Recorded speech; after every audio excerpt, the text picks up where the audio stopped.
श्री शिवाय नमस्तुभ्यम। आप सभी का हमारे YouTube चैनल पर बहुत बहुत स्वागत है। आज मैं आप सभी को श्रावण मास के महात्म्य का 15वां अध्याय सुनाती हूँ। इससे पहले मैंने अपने YouTube चैनल पर पहले के अध्यायों की वीडियो डाल रखी है, तो प्लीज़ आप उन वीडियोज़ को भी ज़रूर देखिए। आज मैं आप सभी को सुपोधन षष्ठी व्रत तथा अर्क विवाह विधि बताऊँगी। सनत कुमार बोले, हे देवेश, मैंने नागों का यह आश्चर्यजनक पंचमी व्रत सुन लिया। अब आप बताएं कि षष्ठी तिथि में कौन सा व्रत होता है और उसकी विधि क्या है। ईश्वर बोले, हे विपेंद्र, श्रावण मास के शुक्ल पक्ष में षष्ठी तिथि को महामृत्यु का नाश करने वाले सुपोधन नामक शुभ व्रत को करना चाहिए। शिवालय में अथवा घर में ही प्रयत्नपूर्वक शिव जी का पूजन करके सुपोधन का नैवेद्य उन्हें विधि पूर्वक अर्पण करना चाहिए। इस व्रत के साधन में आम्र का लवण मिलाकर शाक और अनेक पदार्थों के नैवेद्य अर्पित करें। साथ ही ब्राह्मणों को वाइन प्रदान करें। जो इस विधि से व्रत करता है उसे अनंत पुण्य मिलता है। इस प्रकरण में लोग एक प्राचीन कहानी सुनाते हैं, जो कि इस प्रकार से है। प्राचीन समय में रोहित नामक एक राजा था। काफ़ी समय बीतने के बाद भी उसे पुत्र रत्न की प्राप्ति नहीं हुई। तब पुत्र की अभिलाषा में उस राजा ने अत्यंत कठोर तप किया। ब्रह्मा जी ने राजा से कहा, तुम्हारे प्रारब्ध में पुत्र नहीं है। तब भी पुत्र की लालसा में वह राजा अपनी तपस्या से जरा भी विचलित नहीं हुआ। इसके बाद राजा तपस्या करते करते संकटग्रस्त हो गए। तब ब्रह्मा जी पुनः प्रकट हुए और कहने लगे, मैंने आपको पुत्र का वर तो दे दिया है, लेकिन आपका यह पुत्र अल्पायु होगा। तब राजा तथा उसकी पत्नी ने विचार किया कि इससे रानी का बांझपन तो दूर हो जाएगा, संतानहीनता की निंदा नहीं होगी। कुछ समय बीत जाने के बाद ब्रह्मा जी के वरदान से उन्हें पुत्र प्राप्ति हुई। राजा ने विधि पूर्वक उसके जात कर्म आदि सभी संस्कार किए। दक्षिणा नाम वाली उस रानी और राजा ने अपने पुत्र का नाम शिवदत्त रखा। उचित समय आने पर भयभीत चित्त वाले राजा ने पुत्र का यज्ञोपवीत संस्कार किया, किंतु राजा ने उसकी मृत्यु के भय से उसका विवाह नहीं किया। तदंतर 16वें साल में उनका पुत्र शिवदत्त मृत्यु को प्राप्त हो गया। तब ब्रह्मचारी की मृत्यु के स्मरण करते हुए राजा को बहुत चिंता होने लगी कि जिन लोगों के कुल में कोई ब्रह्मचारी मर जाए तब उनका कुल खत्म हो जाता है और वह ब्रह्मचारी भी दुर्गति में पड़ जाता है। सनत कुमार बोले, हे देवदेव, हे जगन्नाथ, इसके दोष निवारण का उपाय है या नहीं? यदि उपाय है तो अभी बताएं, जिससे दोष की शांति हो सके। ईश्वर बोले, यदि कोई स्नातक अथवा ब्रह्मचारी मर जाए तो अर्क विधि से उसका विवाह कर देना चाहिए। इसके बाद उन दोनों ब्रह्मचारी तथा आग को परस्पर संयुक्त कर देना चाहिए। अब अर्क विवाह की विधि कहते हैं।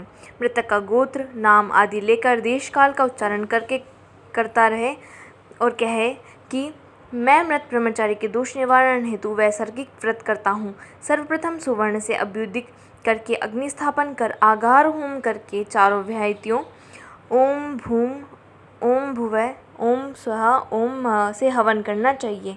इसके बाद व्रत अनुष्ठान के उत्तम फल के निमित्त व्रतपति अग्नि के संपादनार्थ विश्व देवों के लिए घृत की आहुति डालें। इसके बाद स्विष्ट कृत होम करके अवशिष्ट होम संपन्न करें। पुनः देश काल का उच्चारण करके इस प्रकार बोले कि मैं अर्क विवाह करूँगा। इसके बाद सुवर्ण से अभ्युदिक कृत्य करके अर्क शाखा तथा मृतक की देह को तेल तथा हल्दी से लिप्त करके पीले सूत से वेष्टित करें और पीले रंग के 2 वस्त्रों से उन्हें ढक दें। इसके बाद अग्नि स्थापन करें और विवाह विधि में प्रयुक्त योजक नामक अग्नि में आगार होम करें और अग्नि के लिए आज्य होम करें। उसके बाद चारों व्याहृतियों से ओम भुवः, ओम भुवः, ओम स्वः, ओम महः बृहस्पति तथा कामदेव के लिए आहुति प्रदान करें। पुनः घृत से स्विष्टकृत होम करके संपूर्ण हवन कर्म समाप्त करें। उसके बाद आग की डाली तथा मृतक के शव को विधि पूर्वक जला दें।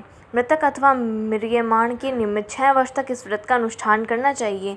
इस अवसर पर 30 ब्रह्मचारियों को नवीन कोपिन वस्त्र प्रदान करना चाहिए और हस्त प्रमाण अथवा कान तक लंबाई वाले दंड तथा कृष्ण मर्गचम्र भी प्रदान करने चाहिए। उन्हें चरण पादुका, छत्र, माला, गोपीचंदन, प्रवालमणि की माला तथा अनेक आभूषण समर्पित करने चाहिए। इस विधान से व्रत करने पर कोई भी विघ्न नहीं होता है।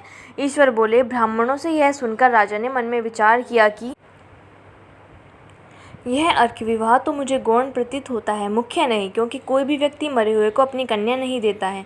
मैं राजा हूँ, अतः मैं उस व्यक्ति को अनेक रत्न तथा धन दूंगा जो कोई भी इसकी वधू के रूप में अपनी कन्या प्रदान करेगा।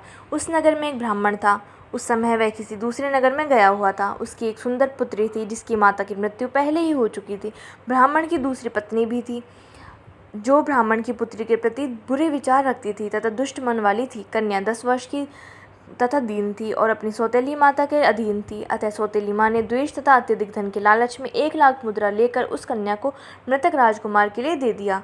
कन्या को लेकर राजा के लोग नदी के तट पर शमशान भूमि में राजकुमार के पास ले गए और शव के साथ उसका विवाह कर दिया। इसके बाद विधानपूर्वक शव के साथ कन्या का योग करके जब वे जलाने की तैयारी करने लगे, तब उस कन्या ने पूछा, हे सज्जनों, आप लोग यह क्या कर रहे हैं? तब वे सभी दुखित मन से कहने लगे कि हम लोग तुम्हारे इस पति को जला रहे हैं। इस पर भयभीत होकर बाल स्वभाव के कारण रोती हुई उस कन्या ने कहा, आप लोग मेरे पति को क्यों जला रहे हैं? मैं जलाने नहीं दूंगी। आप लोग सभी यहाँ से चले जाइए। मैं अकेली ही यहाँ बैठे रहूंगी और जब ये उठेंगे तब मैं अपने पतिदेव के साथ चली जाऊंगी। उसका हठ देखकर दया के कारण दीन चित्त वाले कुछ भाग्यवादी वृद्धजन कहने लगे, अहो, होनहार भी क्या होता है, इसे कोई भी नहीं जान सकता। दीनों की रक्षा करने वाले तथा कृपालु भगवान ना जाने क्या करेंगे। सौत की पुत्री का भाव रखने के कारण सौतेली माता ने इस कन्या को बेचा है। अतः संभव है कि भगवान इसके रक्षक हो जाएं। अतः हम लोग इस कन्या को और इसके शव को नहीं जला सकते। इसलिए सभी को अच्छा लगे तो हम लोगों को यहाँ से चले जाना चाहिए। परस्पर ऐसा निश्चय करके वे सब अपने नगर को चले गए। बाल स्वभाव के कारण यह सब क्या है, इसे ना जानती हुई भय से व्याकुल वह कन्या एकमात्र शिव तथा पार्वती का स्मरण करती रही। उस कन्या के स्मरण करने से सब कुछ जानने वाले तथा दया से पूर्ण हृदय वाले शिव पार्वती शीघ्र ही वहां आ गए। नंदी पर विराजमान उन तेज निधान शिव पार्वती को देखकर उन देवों का ना जानती हुई भी उस कन्या ने पृथ्वी पर दंड की भांति पड़कर प्रणाम किया। तब उसे आश्वासन प्राप्त हुआ कि पति से तुम्हारे मिलने का समय अब आ गया है। तब कन्या ने कहा कि मेरे पति अब जीवित नहीं होंगे। उसके बाल स्वभाव से प्रसन्न तथा दया से परिपूर्ण शिव पार्वती ने कहा कि तुम्हारी माता ने सुपोदन नामक व्रत किया था। उस व्रत का फल संकल्प करके तुम अपने पति को प्रदान करो। तुम कहो कि मेरी माता के द्वारा जो सुपोदन नामक व्रत किया गया है, उसके प्रभाव से मेरे पति जीवित हो जाएं। तब कन्या ने वैसा ही किया और उसके परिणाम स्वरूप शिवदत्त जीवित हो कर खड़ा हो गया। उस कन्या को व्रत का उपदेश देकर शिव तथा पार्वती अंतर्ध्यान हो गए।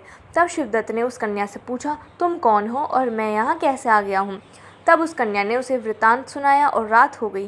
प्रातः होने पर नदी के तट पर गए लोगों ने राजा को वापस आकर कहा कि हे राजन, आपका पुत्र और पुत्रवधू नदी के तट पर स्थित है। विश्वस्त लोगों से यह बात सुनकर राजा बहुत खुश हुआ। वह हर्ष भरी बजवाते हुए नदी के तट पर गया। सभी लोग प्रसन्न होकर राजा की प्रशंसा करने लगे। वह बोले, हे राजन, मृत्यु के घर गया हुआ आपका पुत्र पुनः लौट आया है। इस पर राजा पुत्रवधू की प्रशंसा करने लगे और बोले कि लोग मेरी प्रशंसा क्यों कर रहे हैं? प्रशंसा के योग्य तो यह वधू है। मैं तो भाग्यहीन तथा अधम हूँ।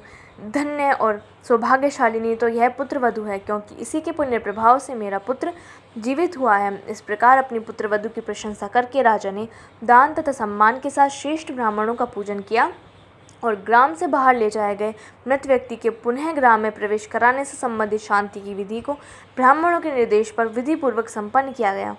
हे वत्स, इस प्रकार मैंने आपसे यह सुपोदन नामक व्रत कहा। इसे 5 वर्ष तक करने के अनंतर उद्यापन करना चाहिए। पार्वती तथा शिव की प्रतिमा का प्रतिदिन पूजन करना चाहिए और प्रातःकाल आम के पल्लवों के साथ चरु का होम करना चाहिए। साथ ही नैवेद्य तथा वायन अर्पित करना चाहिए। मनुष्य यदि व्रत की बताई गई इस विधि के अनुसार आचरण करे तो वह दीर्घजीवी पुत्र प्राप्त करके मृत्यु के बाद शिवलोक को जाता है। इस प्रकार श्री स्कंद पुराण के अंतर्गत ईश्वर सनत कुमार संवाद में श्रावण मास महात्म्य में सुपोदन षष्ठी व्रत कथन नामक 15वां अध्याय पूर्ण हुआ। धन्यवाद। इस वीडियो में बस इतना ही। तो प्लीज़ हमारी वीडियोस को लाइक कीजिए, शेयर कीजिए और हमारे चैनल को सब्सक्राइब कर लीजिए।